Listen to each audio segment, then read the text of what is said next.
मनोज जरांगे आणि फडणवीसांचं भांडण खोटं असल्याचा दावा वंचितचे अध्यक्ष प्रकाश आंबेडकरांनी काही दिवसांपूर्वी केलेला।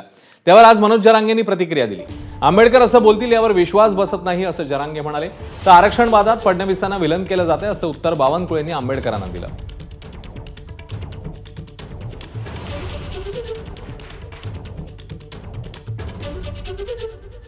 भाजपनी जरांगे पाटील यांची जी मागणी आहे की ओबीसीच्या कोठ्यातून असणाऱ्या मराठ्यांना आरक्षण द्यावं, त्या संदर्भात भूमिका घेतली का? इथे फसवीचं राजकारण चाललंय हे आपण लक्षात घ्या।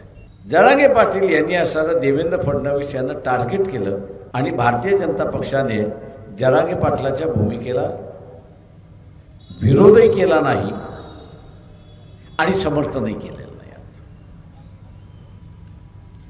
पण छुप्या रीतीने असताना बघितलं तर त्यांचा जरांगे पाटलाच्या भूमिकेला पाठिंबा आहे। त्यांचा शब्द माझा विश्वासच बसत नाही त्यांच्या त्या शब्दात। विश्वास दुसरं काय म्हणले असते तरी एखादं वेळेस आपण त्याच्यावरती विचार केला असता। आणि हे शक्य म्हणजे मला काय बोलावं हे नाही कळत त्या प्रश्नावर। मी सुद्धा ऐकलं रे, पण ते विश्वास नाही बसत त्या वाक्यावर।